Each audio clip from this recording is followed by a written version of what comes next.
today we're going to be doing spark plugs. We're going with NGK original. I had Iridium currently in the bike. I'm just going back to OEM just to see how it is and the performance and all that. But we're going to need is a 5/8 socket tool, or spark plug tool I should say. You're going to need some anti-seize, some dielectric grease, and I just have an electronic duster just to clean the airbox and the spark plug boots and all that. And these are just some basic mechanics tools. So what we're gonna have to do is we're gonna have to take the gas tank off. To do that, we're gonna start removing some panels and seats and all that. The spark plugs are underneath. There's two of them. It is a parallel twin engine. Pretty much every service interval is roughly every 10K or once every year, give or take. So let's get going. So to take off the passenger seat, you just need to put your key in here, twist, and then pry it back and up. Over here you have your toolkit. So using a 4mm Allen key in your tool pouch, we're going to be taking off these two screws. And this one. And we're going to take off this panel. So to take it off, once you get the two screws up, is pry here and push. So pry and push. There's these little tabs. Make sure you don't break them. Right here and here. Once this is out, you're going to remove that, and then we're going to use an 8mm, I believe, over here and over here to take off the seat to get access to the tank. Take this one off.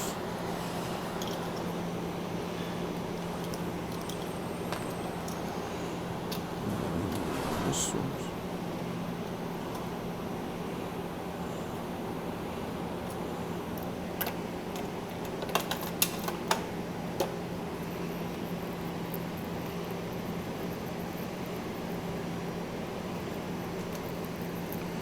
Once these two screws are off, you can just gently pry your seat backwards and lift up. This is an aftermarket saddle mounted seat. I did another product review on it. If you want to go check it out, I can throw out a little link to it. Once the seat is off, you're going to see these two screws. We're going to have to take those off, and there's another set in the front. Once that off, we're going to take off the side panels and this little inner fairing just to get better access to the cover of the tank. So using the same 4mm Allen key from earlier, we're going to take off this screw, and then there's these little push tabs that are here and over here. So to take this off, make sure you start over here to get this little tab out and slowly come to the middle and pry.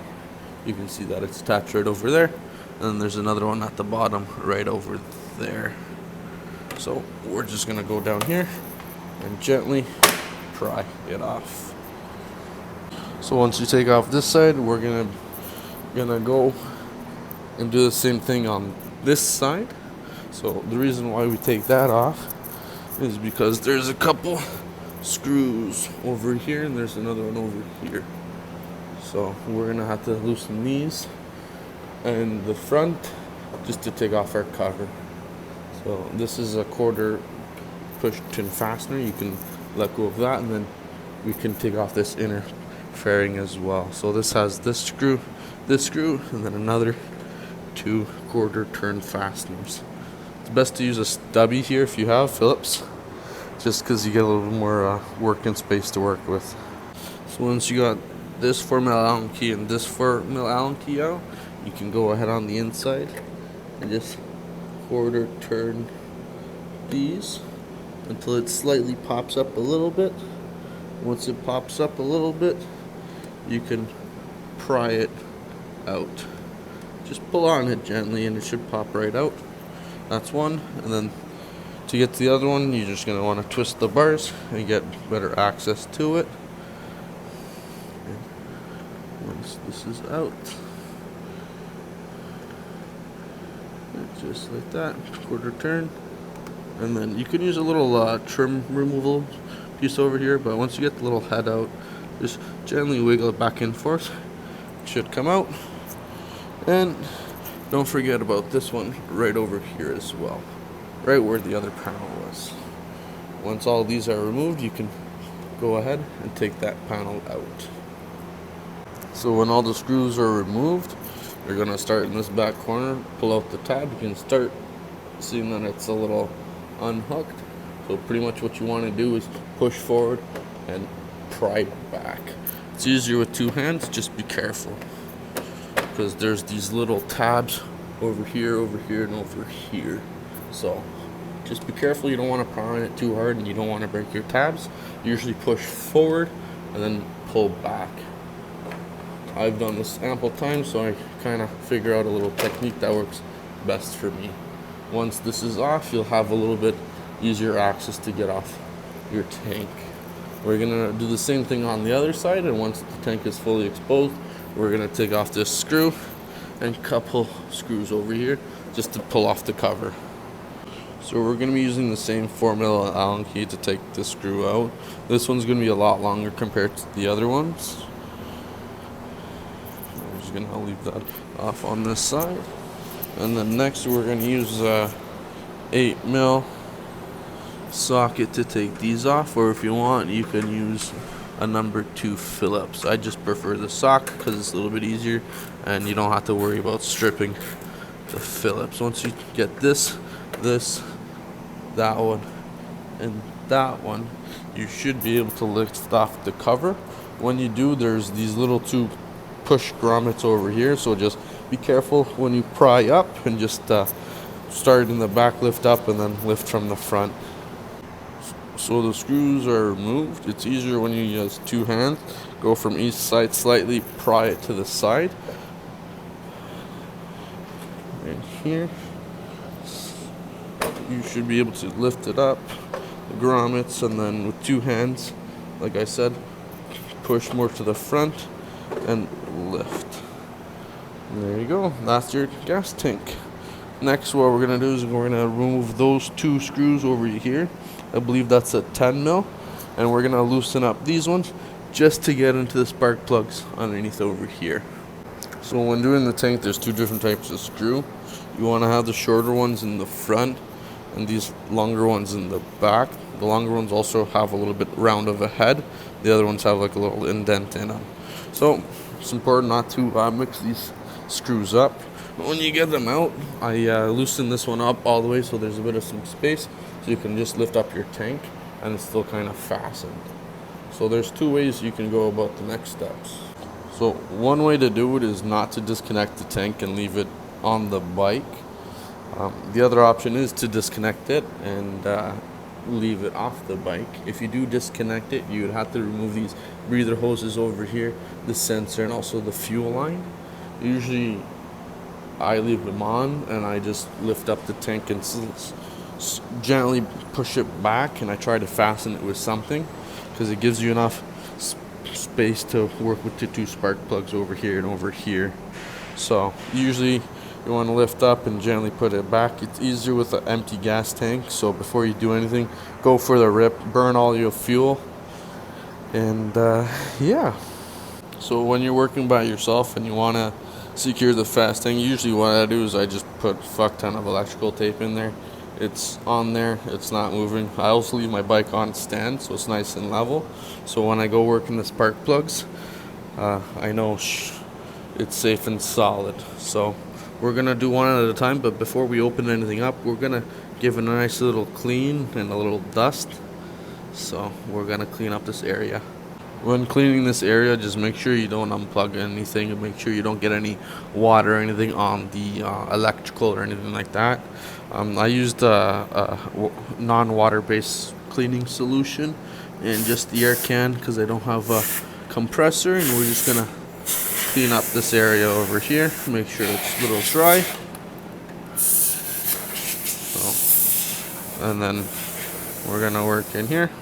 So winch is all clean and there's no debris. We're gonna start with one side and go to the other. So we're just gonna go here, just gently lift up. You should hear it kind of pop up, and then we're gonna use our socket removal tool with an extension, and just we're gonna do a half turn, and then we're gonna hand unthread it. And then once we get this one out, we'll do a little comparison. So these are the spark plugs right over here. This is the one that we just took out, and this is the one that we're going to be replacing. You can see that it's a little fouled over here, and it's a little burnt tip. The bike was still running okay, but it was just regular service and that 10K change. So before we put the new one in too, we can put a little dielectric grease right over here, and then over here a little anti-seize, so it's a little bit easier to take out next time. So that's how it should look like. We're gonna put it back into the spark plug tool, and we're gonna gently hand thread it back into the bike. So once you fully hand thread it, you can put your socket back on and give it a quarter turn tightness. I believe it's roughly 13 Newton pounds. It's barely any force on these spark plugs. Make sure you never over tighten them.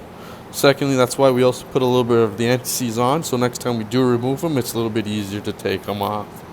So with that on, we're gonna take our ratchet and do a small quarter turn to tighten it. So you should feel a small resistance. Once that's snugged up, we're gonna put the boot back on, and you should hear a little click, and you should push all the way down and know that it's fully on. So we got one change, so now let's go do the other.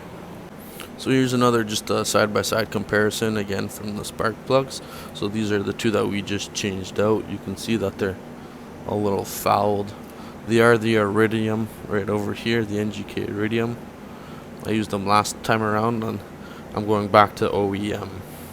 Secondly, with these spark plugs as well, usually they come pre-gapped, so you don't have to worry about gapping them and all that. NGK is usually pretty good with it. Secondly, too, when you put it inside the socket, or once you put it back into the boot, you don't want to drop it in there, because you don't want to screw up this little thread over here, and try not to touch it too, you know.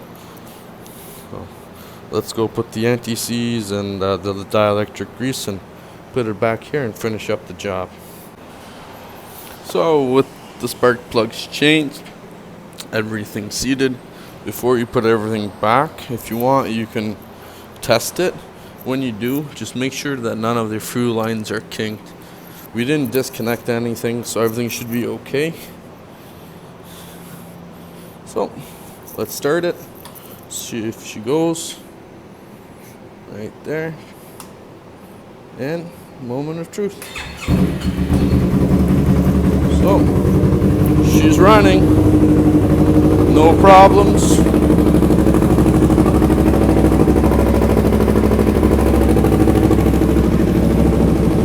Spark plugs are changed. So you see that there's a steady idle, there's no flux, there's no nothing. It's steadily at the 1500 right over here. So beforehand I'd have it spike between 500 to 1.5K. You can hear it like womp womp a bit. So spark plugs now have been changed. You can see that I'm already at 24,000 kilometers. So we're gonna put the tank back on. You got the 2 grommets over here. It takes a little while and it takes a little patience to put the tank back on. Once you get the tank back on, we're gonna use that big, and then we're gonna use the 4/8 mils over here. We're gonna tighten that up, and we got the tank on. So once the tank is on, we can put on the inner fairings. I got this side on already. A little tip: when you put it on, make sure it lines up with the bottom piece as well, because there's little slots it fits into. You usually start in the front, push it in, and just take your time with it and make sure everything lines up and you get all the tabs correct. So, you know, that's in place. We're gonna put these 2 in, this one, and the 2 quarter turn fasteners in. And then once we get that on, we're gonna put the cover, the seat, and the pivot.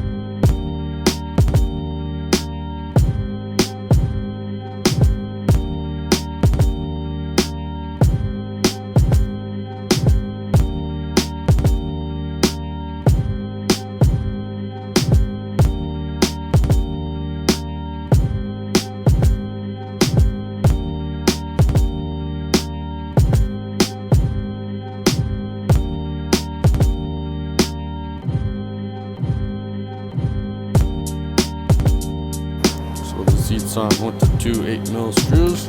We're gonna put the back cover on. So that goes underneath, like this. Pry back up, pry up and push. Seated, two screws, and the seat. So we got the bike assembled again. What we're gonna do is we're gonna test it one last time. We're gonna let it idle for a little bit longer as well. So, let's see how she goes.